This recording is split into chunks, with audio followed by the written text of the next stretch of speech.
Baik, terima kasih. Kita mulai langsung. Nah, baik, Bismillahirrahmanirrahim. Assalamualaikum warahmatullahi wabarakatuh. Terima kasih kehadirannya teman-teman media dan juga para hadirin yang hadir pada hari ini. Jadi kembali kita dari IPRC menyelenggarakan diskusi publik. Kali ini bicara tentang kemana Pilkada Jabar, terutama pasca Ridwan Kamil itu kemungkinan akan ke Jakarta. Karena Golkar sudah menyatakan dukungannya terhadap Deddy Mulyadi, maka ini menutup kemungkinan RK dicalonkan di Jawa Barat. Nah, pertanyaan besar kan sebetulnya adalah apakah betul RK ini akan dicalonkan di DKI atau tidak? Ataupun kemungkinan kalau di DKI memang dicalonkan, maka bagaimana dinamika di Jawa Barat sebetulnya, sehingga kita bisa melihat sejauh mana peta pilkada, terutama peta gubernur Jawa Barat, hingga memberikan efek luar biasa juga untuk peta politik yang mungkin terjadi. Teman-teman semuanya, rekan-rekan media yang saya hormati, kalau kita lihat di berbagai perkembangan politik pada saat ini, maka memang nama Deddy Mulyadi, lalu kemudian ada juga nama Ono Sarono, lalu kemudian ada kemarin mengundurkan diri Arya Bima, lalu kemudian ada nama-nama lain yang juga muncul. Ini kan sebenarnya cukup menarik untuk kita perbincangkan karena itu memberikan sebuah gambaran tentang dinamika yang terjadi di Jawa Barat. Hari ini kita kehadiran 3 narasumber dari IPRC, jadi dari ada Prof. Muradi, lalu kemudian juga ada Kang Nu, dan juga ada Kang Firman. Nah, yang akan membahas tentang kemana Pilkada Jabar pasca Ridwan Kamil akan ke Jakarta. Untuk pertama kali mungkin kami persilahkan ke Kang Firman Manan mungkin ya. Kang Firman silakan menyampaikan. Baik, terima kasih Kang Idil. Bismillahirrahmanirrahim. Assalamualaikum warahmatullahi wabarakatuh. Sampurasun. Jadi RK ke Jakarta ini senior turun gunung. Jadi ada Prof. Muradi, ada jurnalis senior ini Kang Nu, bahkan moderatornya pun yang senior nih, senior. Jadi urusannya agak berat ini. Nah, jadi saya tidak menyiapkan bahan khusus ya, tapi saya pikir ingin menyampaikan beberapa hal sebagai pemantik lah. Tapi yang terbayang di kepala saya itu soal Pilgub Jabar ya, dan sebetulnya beberapa Pilgub lain. Ini kelanjutan dari Pilpres ya, atau selesainya pertarungan Pilpres. Nah, jadi ada 2 kemungkinan itu. Kenapa saya mengatakan begitu? Kalau dari sisi koalisi pemenang Pilpres, kelihatannya masih melihat ini sebagai kelanjutan Pilpres. Jadi bagaimana kemudian kemenangan di level nasional itu bisa kemudian juga terjadi di level daerah. Terutama di provinsi yang strategis. Kalau kita katakan provinsi strategis, tentu kita bicara provinsi-provinsi di Pulau Jawa, makanya termasuk Jawa Barat. Karena kalau untuk kabupaten kota pasti petanya sangat sulit ya, walaupun ada upaya tentu bagaimana Kim itu tetap solid. Bahkan sekarang kan menggunakan istilah Kim Plus. Ya. Nah, kenapa kemudian Kim itu bisa solid? Paling tidak termasuk di Jawa Barat sampai hari ini. Ya karena ada insentif-insentif ya yang sebetulnya juga belum konkret dari sisi trade off yang didapatkan pasca Pilpres. Karena yang paling mudah kan kita bicara apa sih trade off pasca Pilpres, tentu kursi kabinet. Nah, kursi kabinet ini kan rencananya katanya tanggal 21 Oktober gitu belum ada dia akan diumumkan. Jadi belum, makanya ini masih tarik ulur kan. Dan semua partai tentu masih berharap dapat hasil maksimal, gitu ya. Sehingga ini kan masih dalam periode bulan madu lah ya. Belum ada satupun partai yang dikecewakan. Jadi wajar kemudian Kim itu masih solid karena harapan mendapatkan insentifnya bukan hanya soal di pilkadanya, tetapi kemudian justru di level nasional itu yang kemudian jauh lebih penting kalau saya melihat. Yang kedua, faktor yang membuat Kim itu relatif masih solid, karena masih ada peran presiden sekarang, Presiden Jokowi, bagaimanapun. Bayangkan semua ketua umum Kim itu adalah anggota kabinet kan, ketum Golkar, ketum Gerindra, ketum PAN, ketum Demokrat, terakhir kemudian masuk jadi kabinet. Jadi secara politik presiden masih bisa mengorkestrasi lah kompromi-kompromi yang dilakukan di Kim. Lalu kemudian juga ya presiden masih punya kewenangan secara administratif ya. Kalau kita bicara soal pilkada, maka kita bicara ada sekian banyak PJ ya, termasuk di wilayah-wilayah strategis. Nah, itu juga yang bisa membuat ada pola bahwa presiden masih bisa menjangkau itu, ya. Termasuk soal hukum. Soal hukum itu ya instrumen penegakan hukum itu masih menjadi otoritas penuh dari Presiden Jokowi. Nah, sehingga kita mulai mendengar gitu ya, ada kader-kader partai tertentu itu yang kemudian mulai diproses secara hukum dan seterusnya. Ya wajar secara hukum orang mengatakan seperti itu. Tapi karena ini momentumnya memasuki pilkada menjadi tidak wajar kan sebetulnya begitu. Ada partai yang mulai ribut dengan ormas asalnya gitu ya. Nah, ada partai yang mulai ada isu-isu munaslup. Ini kan pola-pola yang kemudian kita melihat soal soliditas itu satu tadi bisa karena insentif, tapi bisa juga karena ada tekanan-tekanan. Itu yang membuat kemudian Kim itu sejauh ini solid di wilayah tertentu, terutama ya kita kan akan hari ini bicara soal Jawa Barat. Nah, sebetulnya pertarungan akan menarik ya kalau yang non Kimnya juga konsisten untuk kemudian menjadi kekuatan penyeimbang di luar koalisi Indonesia Maju. Nah, sehingga kemudian kan kita nanti membayangkan secara konkret seperti apa poros koalisi yang akan terbangun di Jawa Barat pasca RK ke Jakarta. Walaupun Kang Nono belum yakin katanya gitu. Bisa balik deh senang kayak gitu ya. Tapi oke lah kita asumsikan dulu sementara sekarang betul ya. Betul. Ya makanya kalau jurnalis senior kan kita harus percaya lah gitu ya. Instingnya instingnya sudah sangat terlatih. Nah, kalau Kim kan kita asumsikan sampai saat ini memang solid ya untuk Jawa Barat. Artinya memang dia akan menjadi poros koalisi pertama. Ada Gerindra, di situ ada Deddy Mulyadi sebagai calon gubernur, lalu Golkar yang sampai hari ini kan dikatakan bahwa posisi calon wakil gubernur akan diberikan kepada Golkar. Itu nama Ibu Atalia gitu ya, atau Bang Ade Ginanjar gitu ya, dan beberapa nama lain.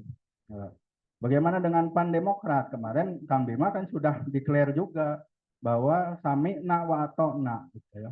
Jadi sami'na wa ata'na itu sebetulnya tidak menunjukkan keikhlasan ya Prof. Nadia. Jadi sebetulnya tidak ikhlas tapi ya terpaksa. Karena elit-elit di tingkat pusat kalau bahasanya Kang No dewa-dewa di atas sudah menentukan begitu ya sudah menurut saya.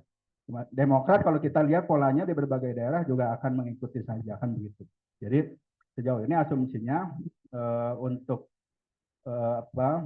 Jawa Barat akan solid. Nah, bagaimana dengan yang non Kim? Nah, ini yang saya katakan tadi. Kalau yang sebetulnya yang ideal non Kim itu juga konsisten untuk menjadi kekuatan penyeimbang di level pusat ya. Lalu kemudian di daerah ya kemudian membangun pertarungan dalam tanda kutip ya, kontestasi yang baru di berbagai daerah. Tapi memang kalau soal politik itu kan keimanan mudah goyah bisa ya gitu ya. Apalagi misalnya 10 tahun sudah puasa, memang berat ya. Jadi eh, ini juga kalau kita lihat memang kan kelaziman ya yang terjadi di Indonesia bahwa eh, upaya bergabung dalam koalisi itu memang biasanya alasan-alasan pragmatis. Nah, itu yang jadi problematik. Kalau kemudian bergabung dengan Kim, sudah jelas ada tawaran-tawaran insentif. Tadi saya katakan, kursi kabinetnya belum jelas sebetulnya. Jadi misalnya seperti Pak Prabowo itu bisa masih memainkan tarik ulur gitu ya untuk kemudian meyakinkan semua partai kalau mau bergabung dan kemudian mendapatkan kursi kabinet. Karena nanti jumlahnya kan baru ketahuan tanggal 21 sebetulnya. Siapa mendapatkan apa gitu ya, partai apa mendapatkan berapa kursi. Jadi posisinya sekarang masih sangat cair. Nah, sehingga memang terbuka peluang bahwa partai-partai di luar non koalisi Indonesia Maju itu untuk tertarik masuk ke dalam koalisi Kim yang sekarang disebut misalnya oleh Pak Dasko itu kan Kim Plus, Kim Plus. Nah, karena satu sisi tadi ada insentif, sisi lain ya bisa mendapatkan disinsentif kalau nggak bergabung. Ya tadi itu ada yang mulai dipanggilin gitu ya dan seterusnya dan seterusnya. Jadi ada soal-soal seperti itu yang membuat pada posisi tertentu memang partai-partai di luar Kim harus berpikir keras kalau kemudian mereka membangun koalisi di luar koalisi Indonesia Maju. Yang paling terang kita lihat kondisinya di DKJ lah ya, di Jakarta hari ini. Terakhir kemarin PKS sudah menyatakan nih Mas Anies sudah habis nih waktunya. Jadi PKS berpikir untuk kemudian justru tidak mengusung Mas Anies. Nah, maksud saya apa? Ketika masuk ke Jawa Barat bukan tidak mungkin situasi yang sama itu bisa terjadi di Jawa Barat. Ketika kemudian Kim yang tadi dengan asumsi solid itu kemudian menarik partai-partai di luar Kim, ya, sehingga tidak tersisa partai yang punya kursi cukup untuk mengusung kandidat alternatif. Ya katakanlah misalnya yang tersisa tinggal PKS atau katakanlah yang tersisa tinggal PDIP gitu ya. Atau bahkan kalau P3 jelas gitu ya. Jadi yang lain ikut semua. Ya selesai begitu. Ini juga kota kosong gitu ya. Jadi kemungkinan pertama apakah bisa juga di Jawa Barat itu terjadi kota kosong ya bisa juga. Kalau kita melihat pola seperti yang juga dilakukan di DKI dan menurut saya itu memang sebuah upaya politik yang dilakukan secara sadar. Tadi yang saya katakan, bagaimana Kim itu berusaha untuk juga menguasai wilayah-wilayah strategis ya di Pulau Jawa. Nah, cara yang paling efektif sejauh ini kan adalah memperlawankan kandidat dari Kim dengan kota kosong. Nah, itu yang pola yang akan dilakukan, gitu ya. Kecuali di daerah-daerah yang tidak mungkin, misalnya seperti Jawa Tengah kan gitu ya, karena PDIP bisa maju sendiri ya nggak bisa gitu. Tapi Jawa Barat, IKJ masih mungkin gitu. Jawa Timur sekalipun gitu ya masih mungkin. Nah, alternatif lainnya bagaimana untuk koalisi? Ya kalau tadi yang saya katakan bahwa partai-partai di luar Kim itu mengkonsolidasikan diri untuk berhadapan dengan Deddy Mulyadi misalnya dan siapapun yang menjadi cawagup yang ini diusung oleh Kim. Kan masih tersisa ada PDIP, ada PKS, ada PKB, ada Nasdem, gitu ya, ada P3. Nah, itu bisa jadi satu kekuatan besar. Nah, itu pertarungannya akan menarik sebetulnya. Tetapi apakah potensinya seperti apa? Potensinya tidak terlalu besar karena tadi ada kemungkinan untuk atau potensi lain kan menjadi tiga porosnya. Karena dua yang partai politik sisa itu kan bisa membentuk dua koalisi sebetulnya. Contoh misalnya PKS dengan PKB sudah bisa, PDIP dengan P3 sudah bisa. Jadi bisa tiga.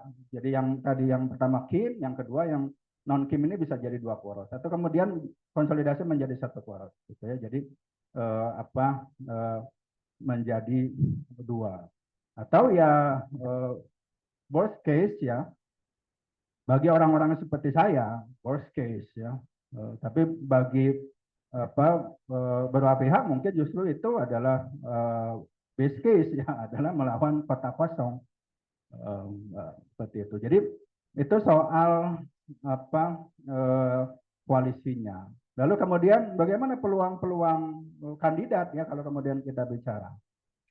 Dengan kemudian RK itu tidak lagi menjadi variabel yang dihitung dalam kontestasi Pilgub Jabar.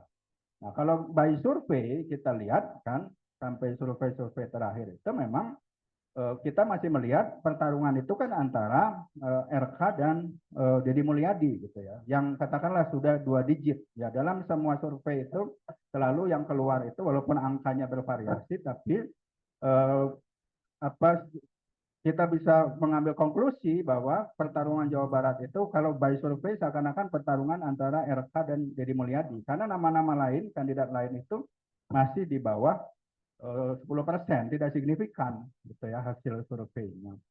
Nah, apakah kemudian bisa diasumsikan kalau RK tidak ada, maka Deddy Mulyadi akan menang dengan mudah, gitu kan?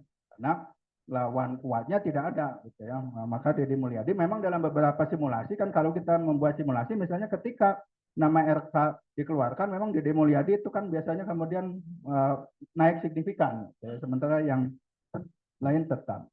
Nah, ini yang menarik juga menurut saya. Pertanyaannya kan apakah loyalis-loyalis RK itu akan mengalihkan pilihannya kepada Deddy Mulyadi atau kemudian mencari figur lain. Nah, ini kemudian menarik kemudian kita bicara misalnya ada nama Atalia gitu ya. Secara pemahaman umum, kenapa kemudian nama Atalia muncul menjadi kandidat serius sebagai calon wakil gubernur? Nah, salah satunya di samping banyak variabel tentunya, cuma saya ingin bicara satu variabel saja, tentu soal asosiasi bahwa Atalia adalah satu-satunya figur saat ini yang terasosiasi dekat dengan Ridwan Kamil. Nah, sehingga diharapkan kalau Atalia itu mendampingi Deddy Mulyadi, maka kemudian suara-suara loyalis Ridwan Kamil itu akan bermigrasi mendukung Atalia. Jadi suaranya kemudian menjadi solid gitu ya di koalisi Indonesia Maju.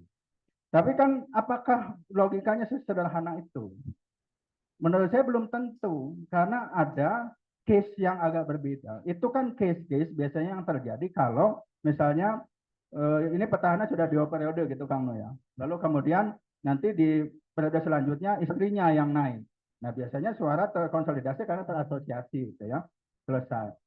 Problemnya Ridwan Kamil meninggalkan Jawa Barat. Pertanyaannya, adakah sentimen negatif dari loyalis RK yang kecewa dengan keputusan RK? Ya, sebetulnya bukan keputusan RK sih ya. Tapi ya ya itu yang sudah terjadi. Kalau kemudian yang muncul adalah kekecewaan, maka belum tentu suara RK itu akan bermigrasi ke Atalia kalau Atalia yang menjadi calon wakil gubernur ya. Bisa pindah tadi kalau ada koalisi alternatif yang lain gitu muncul. Karena ada kekecewaan. Sejauh ini bagaimana konfirmasinya? Nah, sejauh ini nah nanti kalau soal survei peneliti-peneliti muda lah ya bicara ya. Tapi ya sedikit bocoran boleh lah ya. Sedikit bocoran, loyalis RK itu ya kalau kita lihat dengan hasil survei yang terakhir itu belum mayoritas itu kemudian otomatis akan pindah kalau yang maju itu adalah Deddy Mulyadi dan Atalia misalnya ya di Kim. Masih ada jumlah loyalis RK yang tadinya milih RK gitu ya. Ketika kemudian kita simulasikan, apakah semua migrasi ke Deddy Mulyadi ke Atalia? Tidak. Ada jumlah yang cukup signifikan kemudian menjadi undecided voters. Nah, ini menarik gitu ya. Jadi ternyata begitu. Dan kalau saya membacanya itu karena ada kekecewaan. mereka masih berharap RK maju di Jawa Barat, kok kenapa pindah ke Jakarta gitu ya. Nah, ini kalau diolah begitu ya, dikelola oleh kontestan atau kompetitor di luar tim kalau ada. Nah, ini kan nanti kita promoradi kalau bicara soal itu. Nah, itu bisa menjadi menarik pertarungannya di Jawa Barat. Sehingga saya ingin mengatakan bahwa belum tentu kita akan melihat, jadi Mulyadi itu nanti akan menang dengan mudah di Jawa Barat. Itu yang pertama. Yang kedua, kenapa belum tentu menang mudah di Jawa Barat? Jawa Barat itu memang salah satu wilayah yang tidak mudah ditebak perilaku memilihnya. Nah, selain faktor figur yang penting, nah maka kemudian kita harus melihat soal partai politik. Ya, kita mengacu pada kasus di 2018. Kita lihat bagaimana Sudrajat Saihu seminggu terakhir itu ya ada teman-teman posters itu malah melakukan survei. Seingat saya SMRC, lalu kemudian temannya Om Idil itu siapa Om Idil? Hantayuda itu apa namanya Hantayuda termasuk LSI lingkarannya itu masih menempatkan Sudrajat Saihu itu masih di kisaran 10-11%.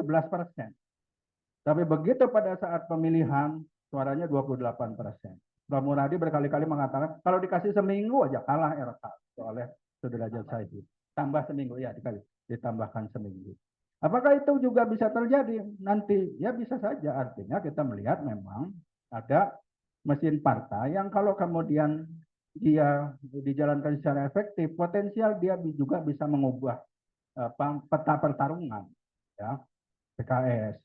Yang kedua PDIP, saya pikir PDIP ya kalau sejauh ini saya lihat memang kalau mau cari partai yang istiqomah itu ya PDIP saja gitu ya, yang tetap akan bertahan menjadi kekuatan di luar Kim. Walaupun tentu kita lihat karena kayaknya digoda-goda juga, tapi godaannya berupa tekanan lah gitu kan ya. kalau yang partai ini. Nah, ini perlu dilihat karena sejarahnya kalau kita lihat juga PDIP begitu ya. Seperti terakhir 2018 ya. Walaupun sudah terbayangkan memang tidak kompetitif kan gitu ya siapa Hasanah itu ya. Tapi ya tetap didorong aja. Kan PDIP pada tingkatan tertentu punya karakter seperti itu. Tidak kalaupun tidak menang ya sudah dorong saja. Tujuannya apa? Mengkonsolidasikan kekuatan partai kan gitu. Untuk dilihat nih solid atau enggak internal partai gitu. Jadi kalau saya melihat memang kunci ada pada PKS dan PDIP. Kalau mau bicara apa kekuatan alternatif di luar Kim dengan asumsi Kimnya solid gitu ya. Soalnya tadi insting wartawan Kang No, jangan-jangan RK balik lagi ke Jabar. Kalau gitu kan ini soal Kim menjadi bubar. Walaupun ya, nah, ya harus kita bayangkan juga. Jadi apa opsi yang juga harus tetap dibayangkan itu Kimnya bisa juga bubar. Ya. Dan itu kan misalnya terjadi di Banten gitu ya, berbeda pilihan Golkarnya apa sendiri, lalu kemudian yang lain bergabung dalam satu perahu besar. Nah, yang terakhir yang ingin saya katakan, tetapi memang ini harus jadi concern kita ya, karena saya sebagai peneliti, sebagai akademisi, soal kalau kemudian memang ada upaya-upaya untuk mendorong kotak kosong itu sesuatu yang memang sangat mengganggu ya bagi perkembangan demokrasi kita menurut saya itu ya. Jadi dan soalnya gini, kalau kita lihat studi-studi ya di berbagai negara ada itu soal pertarungan dengan kotak kosong yang disebut uncontested election. Tapi biasanya kejadiannya kotak kosong itu terjadi kalau kemudian yang maju itu petahana yang sangat populer. Orang udah ini mah udah nggak bisa dilawan, ya udah aja orang yang memang nggak mau maju juga gitu ya, percuma menghadapi ya udah. Jadi melawan kotak kosong kalau dengan istilah asingnya kan uncontested election. Itu yang terjadi. Kita akan menghadapi hal yang berbeda. Orang yang punya petahana, punya elektabilitas tinggi di Jakarta hampir dipastikan tidak maju, tidak bisa maju. Coba bayangkan. Di Jawa Barat ada petahana yang kemudian punya peluang, ya bisa maju, punya peluang, digeser ke tempat lain. Ya ini adalah uncontested election yang kemudian bermasalah secara demokrasi. Ya, jadi tentu harapan saya adalah partai-partai punya kesadaran supaya kemudian soal kota kosong ini tidak terjadi. Ya. Kalau memang partai-partai masih punya komitmen untuk menjaga demokrasi. Kim kalau maju Kim aja, nggak usah plus-plus gitulah gitu ya. Biarkan saja pertarungan itu tetap terjadi. Yang terakhir bisa dilakukan kalau kemudian kota kosongnya tetap terjadi, ya itu Bang Muradi mungkin nanti akan bicara juga. Ya akhirnya putusan ada pada rakyat. So masih bisa juga. Kalau kemudian tidak 50% plus 1, yang menang adalah kota kosong. Nah itu bisa lebih luar biasa. Artinya rakyat mempermalukan partai politik, mempermalukan elit-elit politik, ya.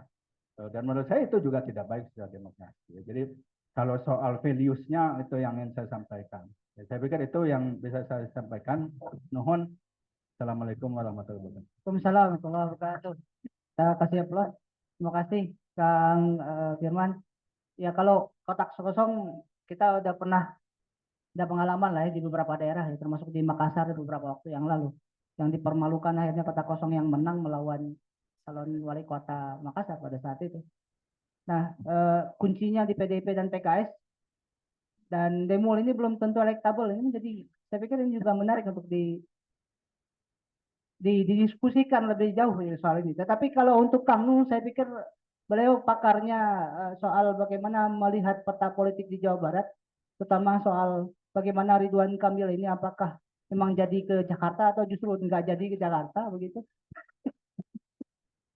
Atau memang kalau memang di Jakarta, apakah kemungkinan masih besar pengaruhnya ke Jawa Barat atau tidak begitu? Masih mengobok-ngobok Jawa Barat melalui kalau kata Kang Firman tadi melalui istrinya gitu ya, potensi gitu. Silakan Kang Nung. Atur nuhun. Assalamualaikum warahmatullahi wabarakatuh. Ini tadi sebenarnya dari Kang Firman juga itu udah memberikan gambaran ya secara keseluruhan. Tapi yang saya menarik ya, yang saya underline tadi dari beberapa kali yang disampaikan oleh Pak Firman adalah konsistensi dari partai politik ya. Nah ini juga pertanyaan yang naif sebenarnya. Adakah partai politik yang konsisten gitu ya?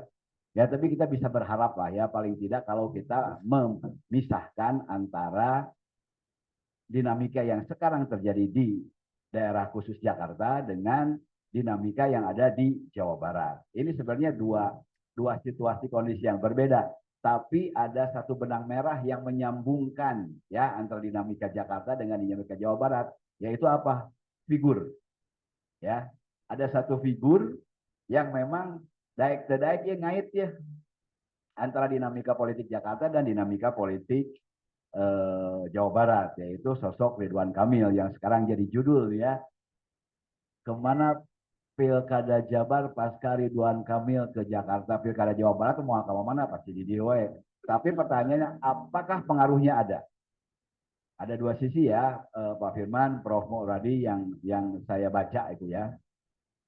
Satu, apa yang terjadi sekarang dan nanti ya di Jakarta itu dengan yang di Jawa Barat itu akan berbeda. Itu ya. Karena disesuaikan dengan situasi dan kondisi masing-masing. Tapi ada juga kemungkinan sama dan sebangun apa yang terjadi di Jakarta dan di Jawa Barat. Saya akan baca yang kemungkinan akan berbeda dulu ya. Di daerah khusus Jakarta sekarang kita baca, sekarang kita lihat banyak sekali statement-statement yang memang mendorong agar kekuatan-kekuatan politik itu bersatu dalam kubu yaitu Kim. Ya, sehingga apa? Sehingga jalan Kim mungkin plus-plus nanti atau ada plus atau mungkin plus-plusnya nambah banyak kita belum tahu. Itu mungkin saja terjadi karena kalau dilihat dari gerakan-gerakan atau manuver-manuver politik yang memang bisa kita baca ngolok lah ya dengan berbagai cara dan itu memang salah satu strategi politik dan secara politik itu memang sah meskipun memang menjengkelkan melihatnya gitu ya.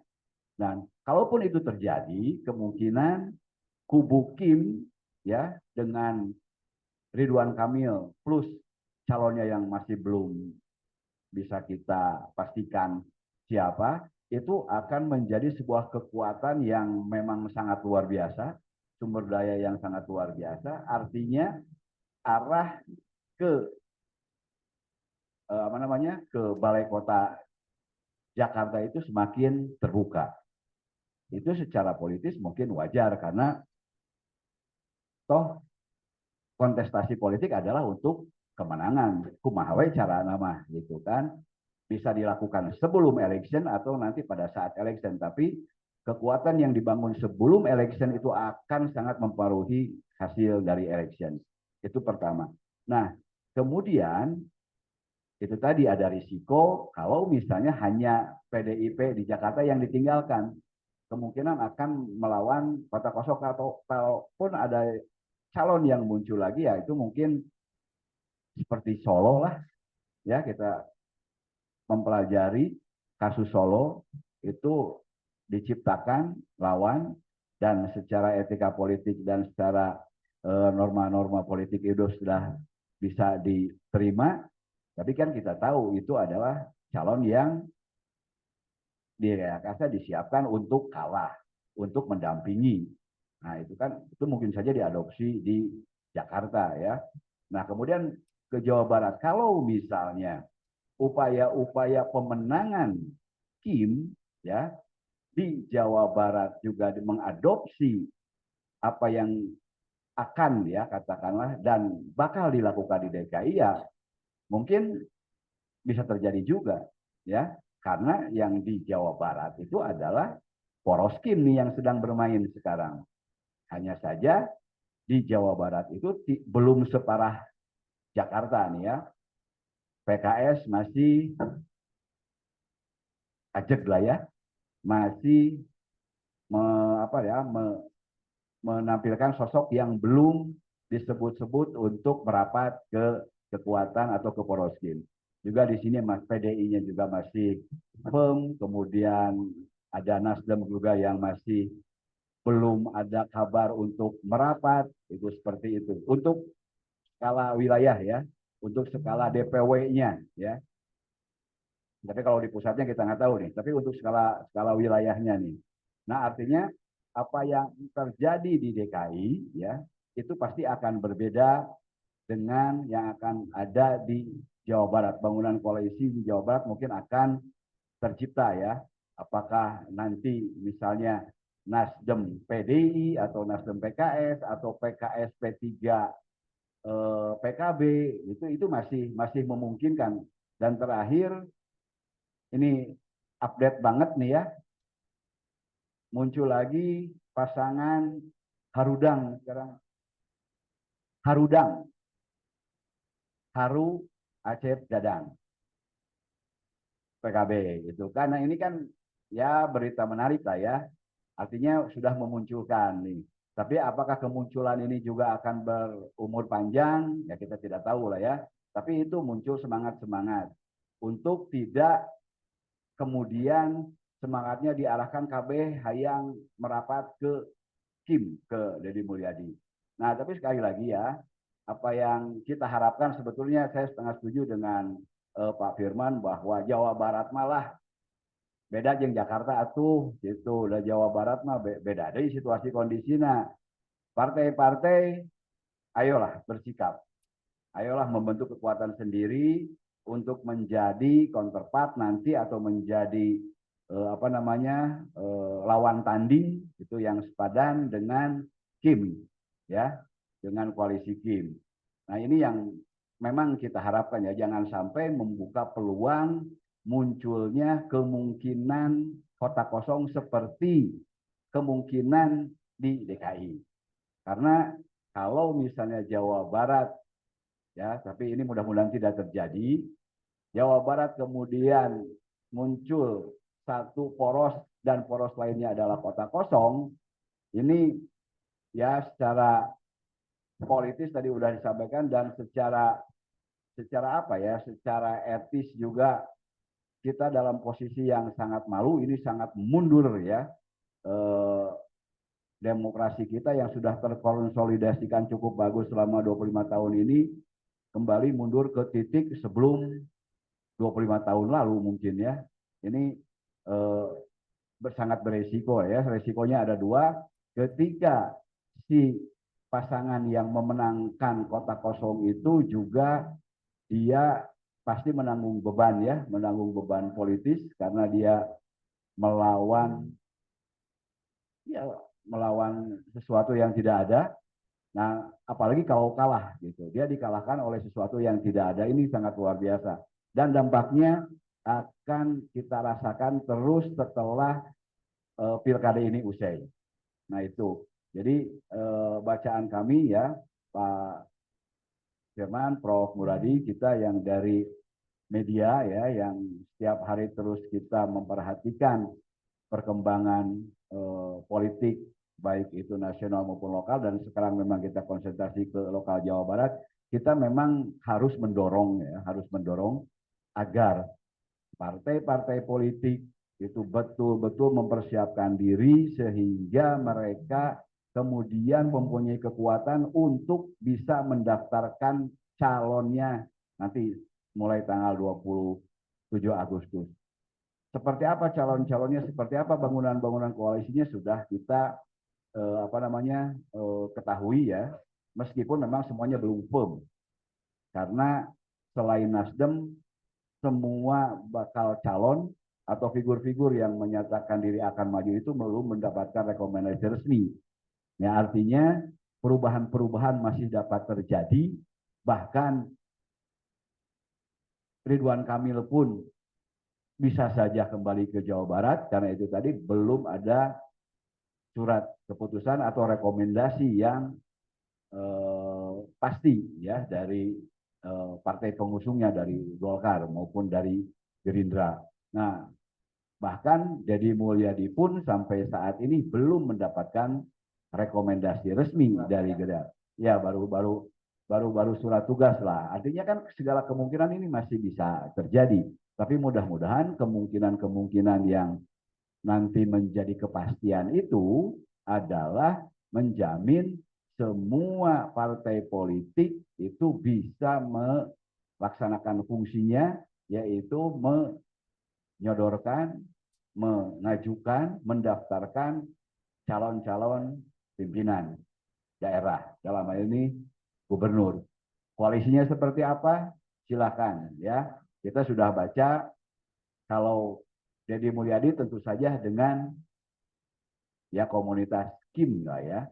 Nah, kekuatan yang lain ada Nasdem, ada PKS, ada PKB, ada PDI Perjuangan, dan yang lainnya itu manfaatkan waktu ini untuk menggodok ya, sehingga apa yang kita khawatirkan ya, bahwa Jawa Barat pun akan menghadapi situasi seperti DKI Jakarta tidak terjadi karena kita tidak menginginkan sama sekali.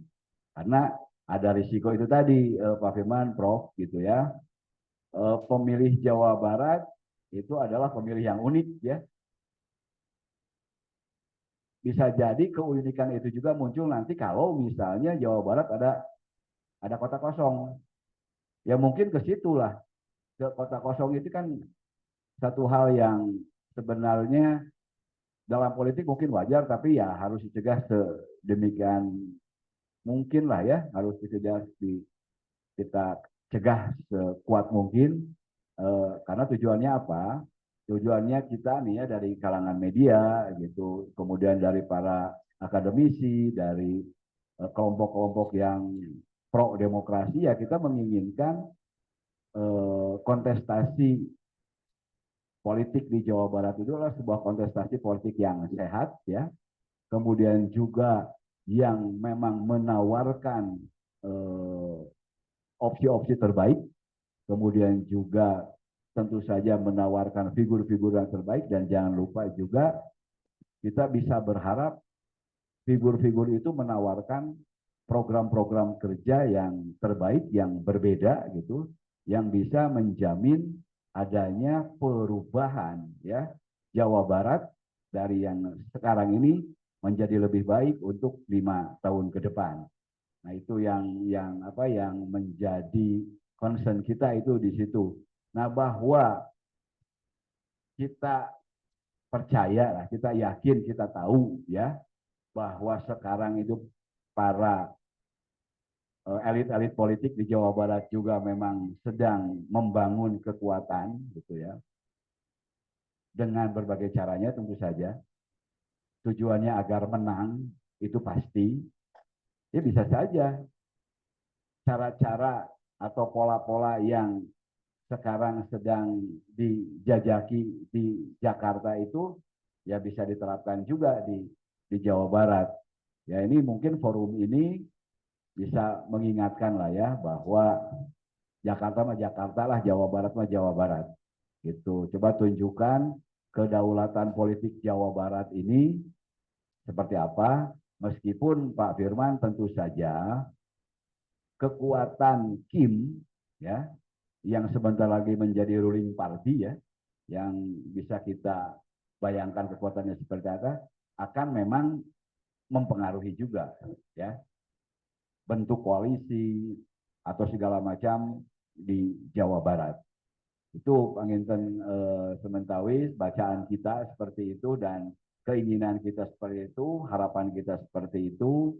Nah, strategi-strategi apa yang seharusnya dilakukan oleh partai, kemudian strategi-strategi apa yang seharusnya dilakukan oleh kekuatan-kekuatan sosial atau apa namanya civil society agar para partai, agar para peserta pilgub nanti itu memang kembali ya ke semangat demokrasi ya, semangat demokrasi, tidak melulu semangat menang gitu, tapi ke semangat demokrasi itu bisa tetap terjaga dan terus tumbuh. Tiga nama ini Prof. Muradi nih yang punya apa namanya arahan-arahan, jalan-jalan atau trik-trik lah gitunya. Menang mah memang kudu gitu. Tapi menangnya nu logis lah gitunya anu tidak kemudian menjadi persoalan di kemudian hari. Itu Panginten Midil Sementawis. Atur nuhun. Assalamualaikum warahmatullahi wabarakatuh. Waalaikumsalam warahmatullahi wabarakatuh. Kita kasih plug sedikit. Terima kasih. Catatan beberapa dari Kang Nu ini. Jangan sampailah kota kosong itu muncul lah ya. Karena dikhawatirkan kalau Jawa Barat kota kosong muncul, justru yang menang kota kosong. Jangan, Dan mungkin saya akan menjadi juru kampanye kota kosong. ya. Dan kalau lihat dari peta partai itu juga sebetulnya masih memungkinkan partai itu membangun koalisi lalu mengajukan calon dan sebagainya. Nah, kaitan dengan partai politik dan peta partai dan juga peta calon, saya pikir ini akan sangat bisa kita lihat ya. Dan mungkin dari Prof bisa memberikan gambaran Prof bagaimana peta di Jawa Barat, terutama partai politik dan juga para figur-figur dan lain sebagainya. Terima kasih. Baik, terima kasih Pak Idil, Kang Nuh, Pak Firman. Assalamualaikum warahmatullahi wabarakatuh. Uh, kalau ngelihat normal sih sebenarnya peluang untuk kota kosong kecil. Ya, di Jabar ya. Saya sudut poinnya biar enak biar kan udah dibahas dua. Gitu ya. Kenapa kecil? Karena peluang untuk kemudian berbeda jauh lebih besar antara Kim dengan non Kim di Jabar ya. Jadi kalaupun misalnya katakanlah eh, pada akhirnya misalnya kota kosongnya kalau gini, dulu sempat ada wacana Gerindra PDIP itu ngusung Gerindra PDIP PAN ya. Itu ngusung yang namanya Deddy Mulyadi dengan Bima Arya. Itu kan sebelum Kim dan Kim Plus. Jadi memang mereka sadar betul bahwa ada dua tadi yang pertama, yang kedua dinamika di Jakarta pusat itu tidak sama dengan yang ada di daerah. Jadi kalau saya selalu bilang bahwa Jabar tuh 2 periode ya dipimpin sama PKS ya. Katakan gitu zamannya apa? Aher. Nggak ada efeknya juga tuh. Kenapa? Karena memang masyarakat Jabar secara politik punya cara sendiri menilai. Jadi kalau saya melihat ketika misalnya orang mewacanakan kota kosong di Jakarta jauh lebih kritis. Karena kelas menengahnya itu di sana unik ya, unik karena apa? Karena campuran antara kelas menengah secara ekonomi dengan kelas menengah secara politik. Ini dua hal yang berbeda kalau di Jakarta. Jadi kalau tiba-tiba misalnya tadi saya hubungkan misalnya kalau misalnya katakanlah RK lawan kota kosong di Jakarta, saya yakin betul yang menang kota kosong.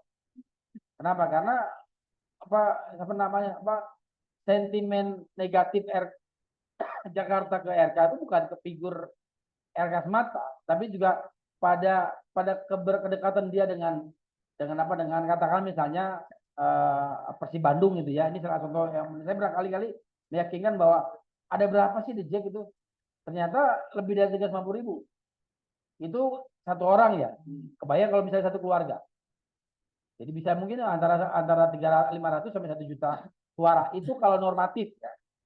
Itu poin pertama. Poin kedua itu. Jadi yang ketiga, kalaupun misalnya siapa yang mungkin bisa nyaman?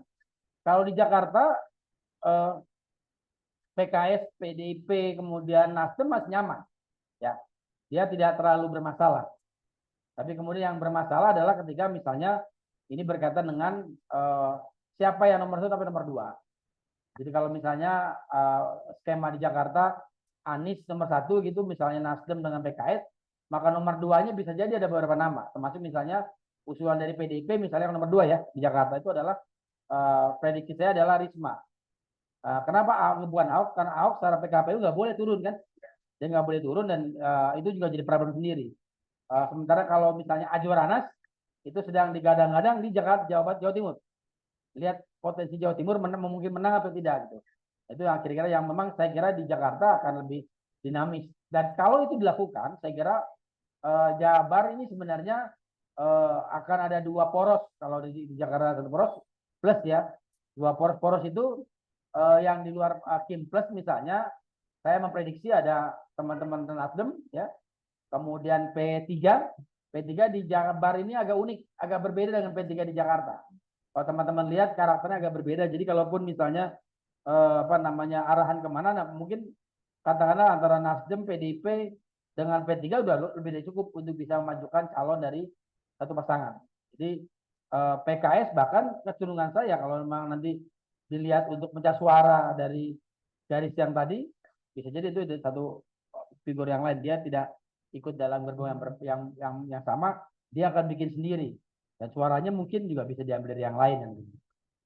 Jadi kan kalau PKS cuma butuh 3 suara ya, 3 kursi ya, 3-4 kursi lagi kan 19 kan, jadi 3-4 kursi lagi dia bisa melakukan itu. Nah jadi itu poin ketiga ya.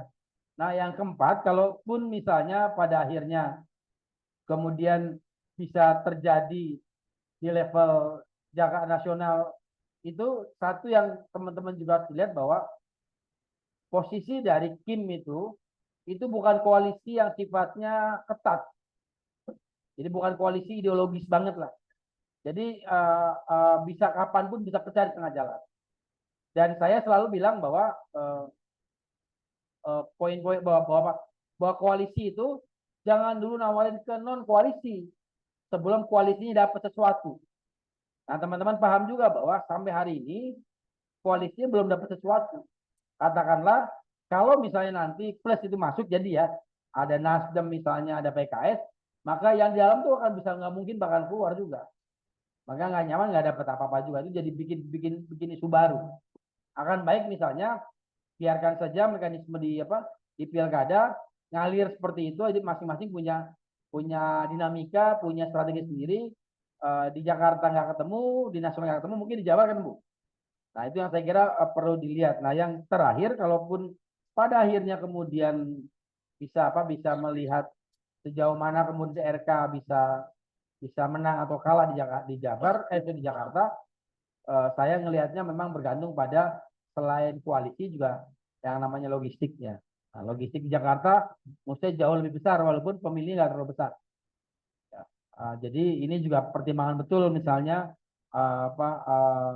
RK didorong untuk masuk Jakarta karena kalau agendanya bukan agenda strategis politik nasional, ini akan jadi beban baru buat RK dan Partai Golkar ya yang mengusung di Jakarta gitu. Karena ini karakter juga Bapak Ibu teman-teman sekalian, yang pembiayaan pemenangan itu bukan partai pengusung, bukan partai koalisi, tapi partai pengusung. Karena ada partai pengusung, partai pendukung ya. Partai pengusungnya siapa? Golkar. Nah biasanya itu dibangun Golkar. Nah itu jadi problem sendiri. Nah banyak dari partai itu akan hanya menerima mentahannya saja. Dan dia tidak bekerja secara efektif dalam membangun pemenangan. Artinya apa? Artinya ini juga jadi problem baru kalau betul-betul misalnya RK tidak dalam posisi ada lawan ya. Jadi kekhawatiran dia akan melawan kota kosong di Jakarta juga saya kira apa namanya perlu dipertimbangkan betul. Karena apa? Karena legitimasi politik itu penting buat Prabowo. Karena kalau di Jakarta misalnya katakanlah sama seperti di Makassar kalah gitu, maka legitimasi politik Prabowo itu akan hilang betul. Hanya waktu dalam 1 bulan dia kalah. Siapa yang ngalahin? Publik yang mengalahkan, bukan partai. Publik yang mengalahkan. Siapa publik? Ya kota kosong itu sendiri. Nah ini saya kira akan ada bahu-membahu tuh. Orang-orang kemudian punya potensi untuk mengalahkan. Kecuali emang ada agenda politik nasional. Nah agenda politik nasional ini berarti apa?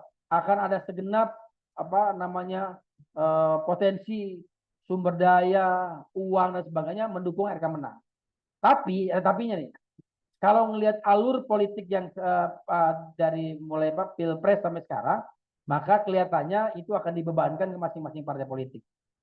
Artinya apa? Artinya saya belum melihat mobilisasi dari aparatus keamanan maupun aparatus birokrasi di Jakarta untuk mengarahkan dukungan ke RK. Berbeda kalau di Sumatera Utara. Nah, kalau kita lihat Sumatera Utara teman-teman bisa lihat pemberitaannya kan. Kemarin mahasiswa ditangkap dan itu bagian dari untuk mobilisasi. Nah, saya belum menangkap itu. Dan mudah-mudahan saya tidak salah. Kenapa? Karena biasanya di Jakarta jauh lebih rumit. Kenapa? Karena tadi saya bilang kelas menengahnya unik.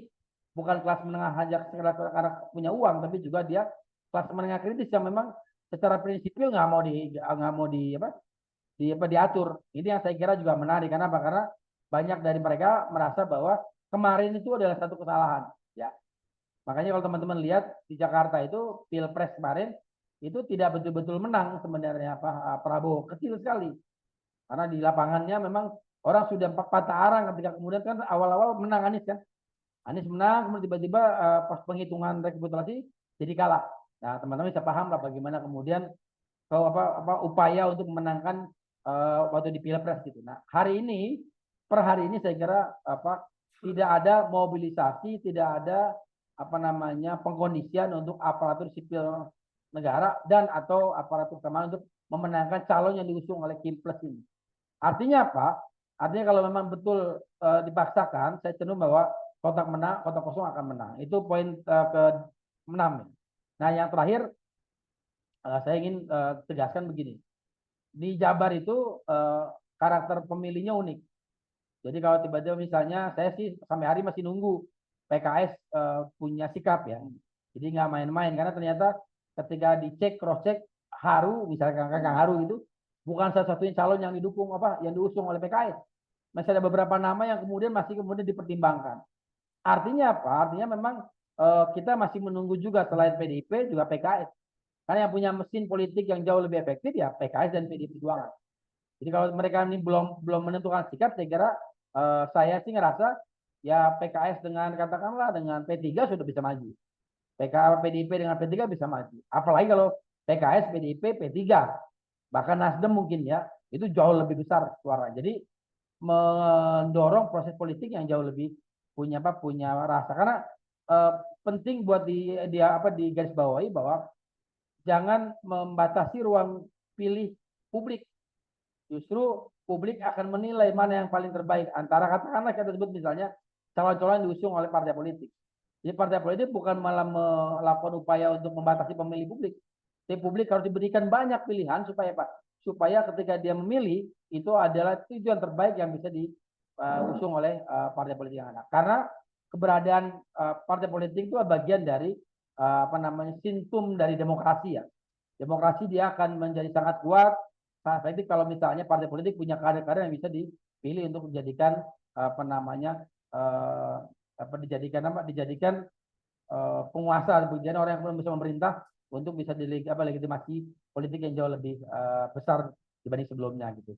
Saya kira demikian. Terima kasih Pak Idil. Saya kembalikan. Selamat sore. Wassalamualaikum warahmatullahi wabarakatuh. Waalaikumsalam warahmatullahi wabarakatuh. Terima kasih ya Plus. Ya, beberapa menarik juga nih bahwa Prof menyatakan Jabar itu berat lawan atau muncul kota kosong itu jadi catatan juga bagi kita. Dan ada kemungkinan memang RK akan berbaju orange sepak bolanya begitu ya. Ketimbang baju biru lagi gitu kan. Dan juga, nah ini menarik juga nih. Ketika Prof mengatakan Jakarta itu variabel bagi legitimasi Prabowo di melawan kata kosong nantinya. Iya, dan itu menjadi problematik secara nasional yang akan jadi beban bagi Prabowo ke depan. Mungkin ada silakan pada teman-teman mungkin dari media yang ingin memberikan tanggapan, pertanyaan atau silakan, Kang. Mungkin ada, silakan satu. Yang lain, ada lagi?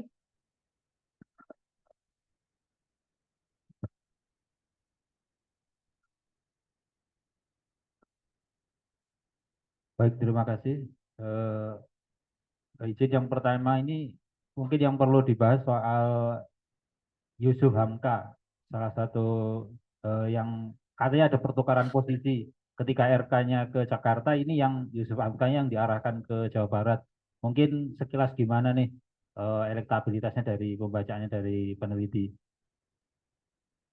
Terus yang kedua, mungkin bisa didetailkan dampak negatifnya kotak kosong ini apa ya Prof untuk demokrasi, mungkin secara teknis ke depannya, mungkin di peta pemerintahan ke depannya seperti apa. Mungkin itu dulu, terima kasih.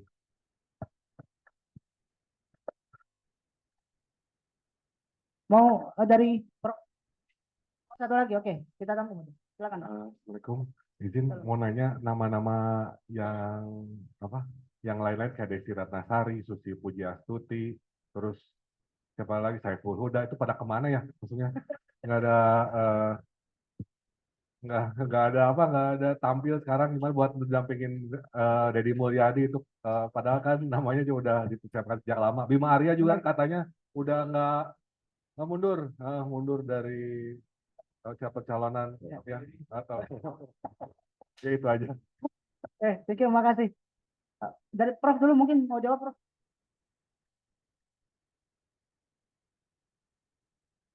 Ya, kalau melihat norma politik ya kan begini. Esensi demokrasi kan kontestasi. Nah, kontestasi itu adalah ada gini, satu sisi partai politik itu kan fungsinya adalah dia delivery kader-kader untuk jadi pemimpin yang dipilih oleh publik. Itu poin pertama ya. Jadi jangan malah kemudian membatasi publik untuk memilih calonnya.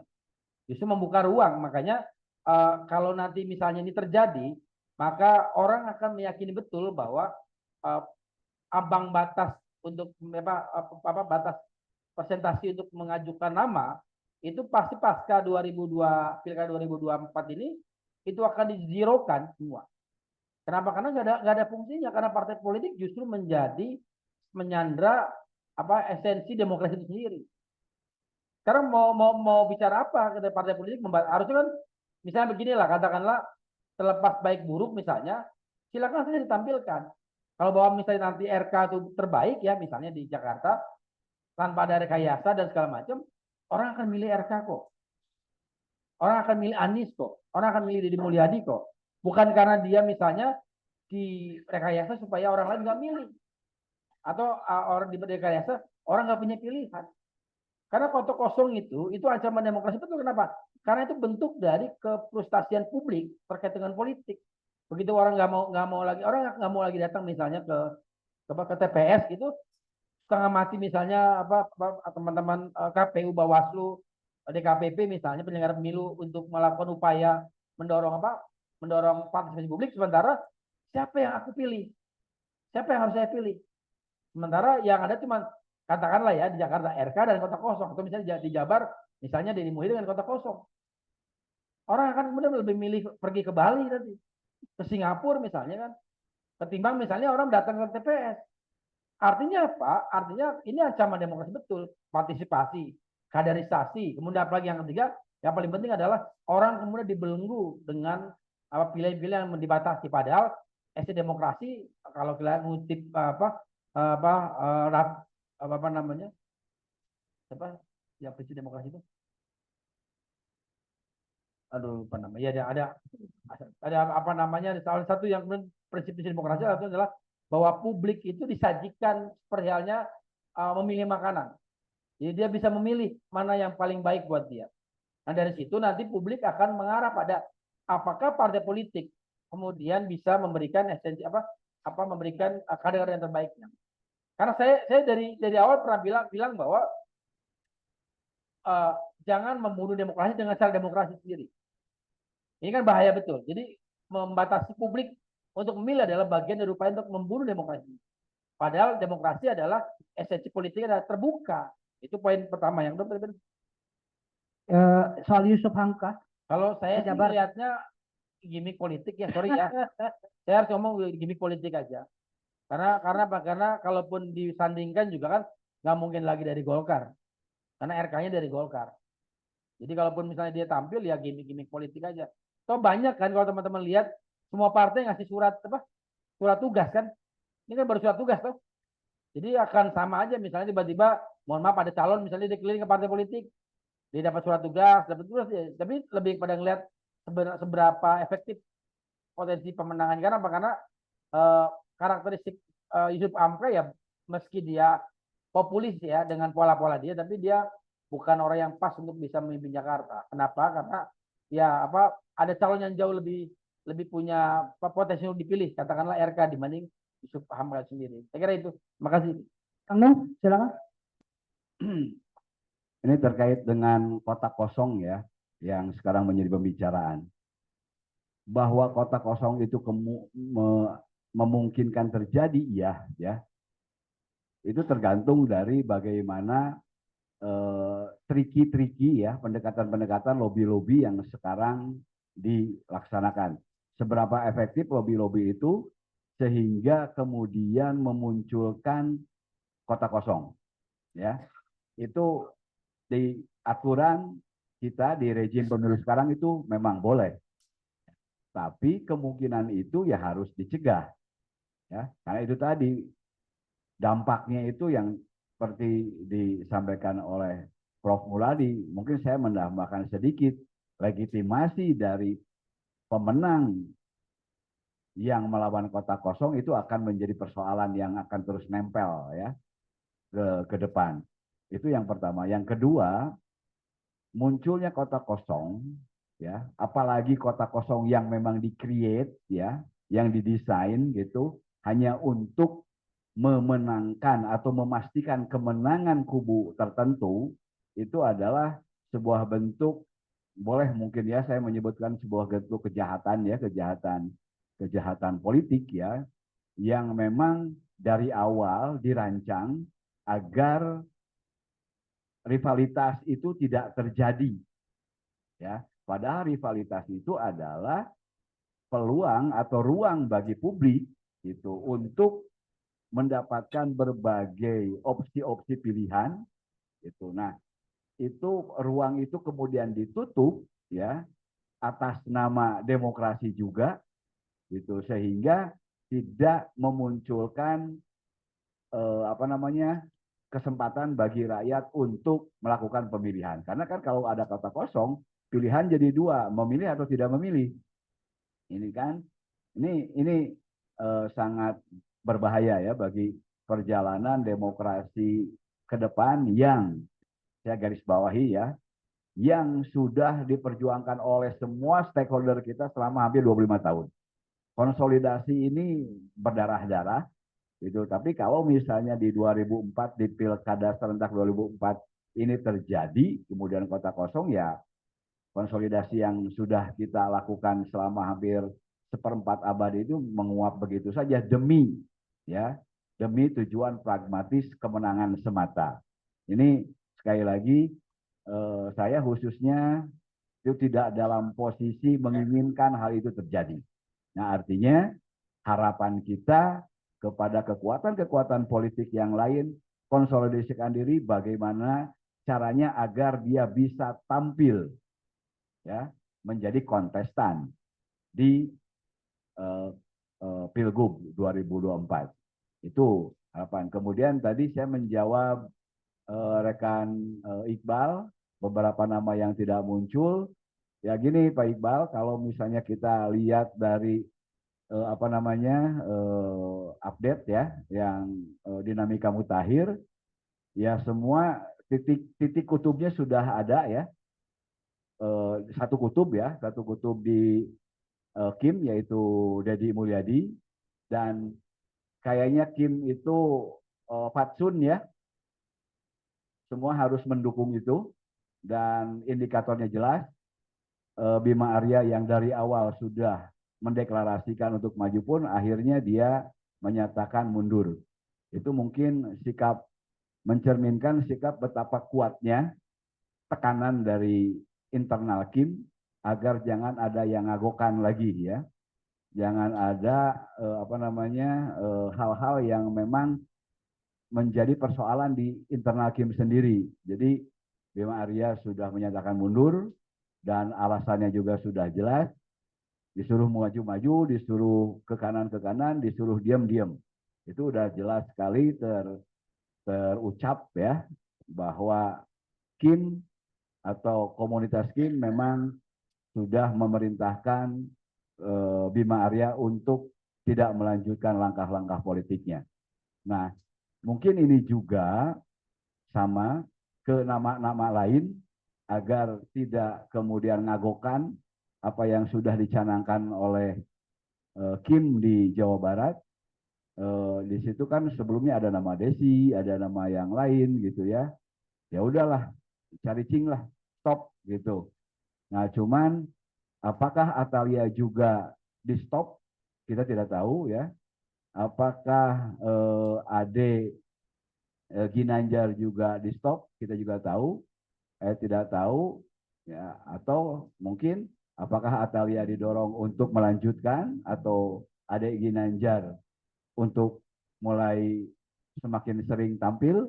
Nah, kita tidak tahu, tapi yang jelas indikator bahwa Kim sudah firm ya, sudah firm di Jawa Barat untuk mengusung Deddy Mulyadi itu, dan jangan direcoki, dikagokan gitu ya oleh nama-nama lain yang memang tidak diarahkan untuk menjadi pendampingnya.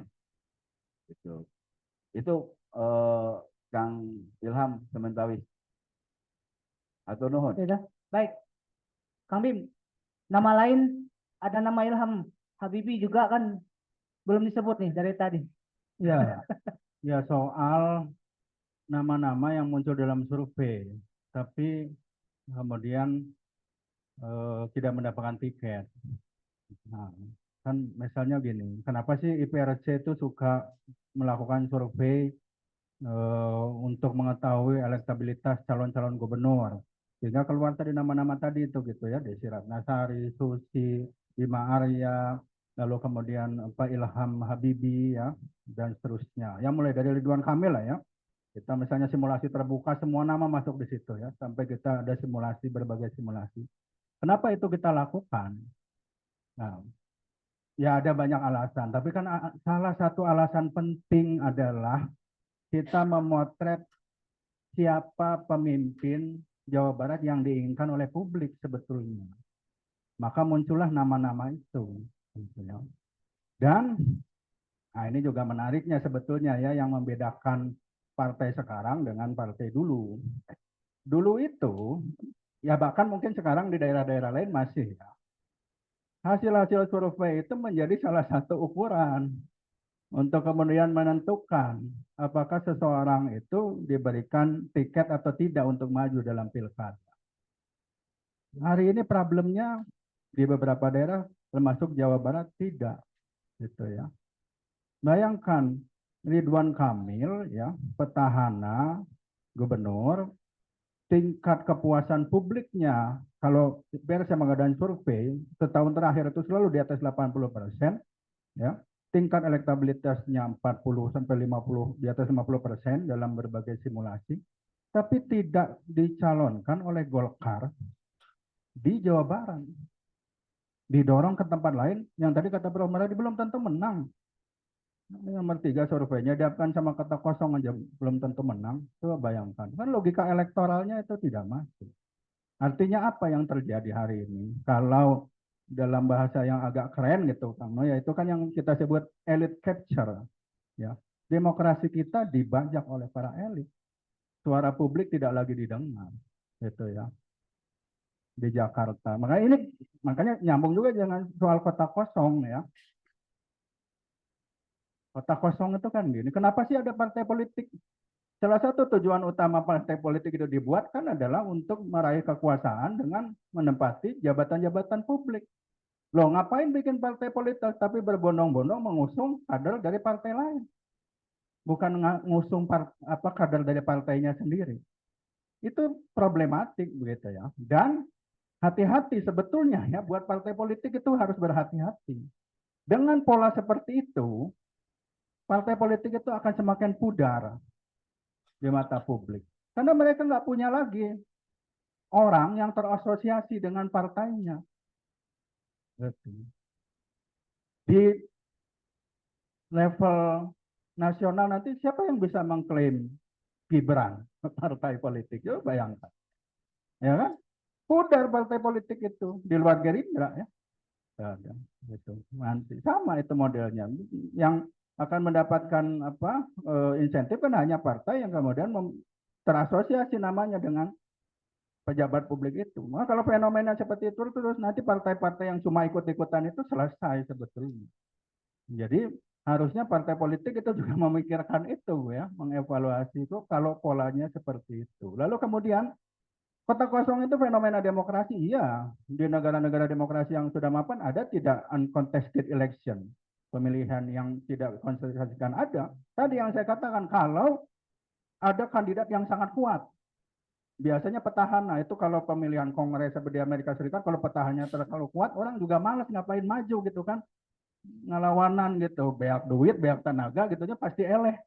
Ya udahlah, nggak usah, biarkan saja, gitu ya, contested election.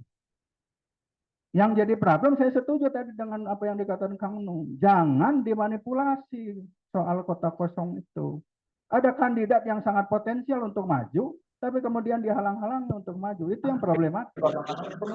Jadi kalau sampai misalnya Anies Baswedan, orang boleh suka boleh tidak suka ya, tapi dalam demokrasi saya pikir tidak boleh gitu ya. Orang punya popularitas elektabilitas sangat tinggi, punya potensi maju dalam pilkada, tapi kemudian dipotong.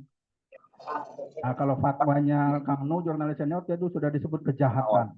Ya.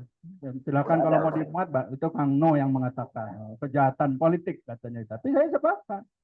Karena itu kan dia langsung dikasih Samarinda demokrasi. Jadi kembali tadi, jadi problemnya adalah kekhawatiran saya ya. Kalau pola begini terus nanti suara rakyat itu semakin nggak didengar gitu ya. Nanti tiap bulan IPRC bikin survei elektabilitas juga udah aja gitu ya. Tidak menjadi bagian dari yang real politics. Padahal itu kan penting untuk tahu sebetulnya aspirasi publik itu seperti apa. Ya, nah, yang terakhir soal Yusuf Hamka ya Kang, kalau di Jawa Barat ya memang belum kalau secara survei ya belum terpotret. Dan buat saya juga dalam waktu yang relatif sangat singkat, kalau dalam konteks popularitas elektabilitas nggak akan bisa ngejar, gitu ya. Jadi ya mungkin tadi yang disebut Prof Muradi ya, apakah itu hanya gimmick gitu ya, atau kemudian logistiknya gitu ya, nggak tahu juga kan ukur seperti apa. Tapi ya kalau saya sih kalau untuk Jawa Barat ya kalau Golkar ya saya lebih membayangkan nama Atalia atau kalau tidak ada Ginanjar ya dibandingkan dengan Baba Alun ya, termasuk by survei ya. Kalau kita melihat survei Atalia sudah muncul, ada Ginanjar mulai muncul, kalau untuk Baba Alun tidak, karena kan tentu juga salah satu memunculkan pasangan itu juga kan harus memberikan insentif politik gitu ya. Ya kalau tidak ya memberikan insentif logistik gitu yang sangat besar, kan kita nggak tahu juga sebesar apa logistik yang sudah disiapkan. Saya pikir itu saya turun nuhun. Baik, terima kasih. Kita kasih aplaus untuk ketiga narasumber di depan, Kang Teteh semuanya. Di pemerintahan hari ini PKS sudah bersiap menarik dukungan terhadap pencalonan Anies Baswedan. Baru bersiap, tapi bersiap ya. Belum, baru bersiap akan menarik dukungan. Baik, terima kasih semuanya kepada Kang Teteh semuanya, para teman-teman di media. Semoga yang disampaikan tadi itu akan memberikan pencerahan buat kita bagaimana melihat peta figur dan juga peta partai politik di Jawa Barat dan akan kemana nanti pilkada Jawa Barat. ya, terutama kalau memang Ridwan Kamil akan ke Jakarta. Terima kasih pada narasumber Prof. Muradi, Kang Nu, Kang Firman. Billahi taufiq wal hidayah. Assalamualaikum warahmatullahi wabarakatuh. Oh ya, kami persilakan untuk memberikan sertifikat kepada Kang Nu dari Direktur Eksekutif Indonesian Politik Research and Consulting, dan kita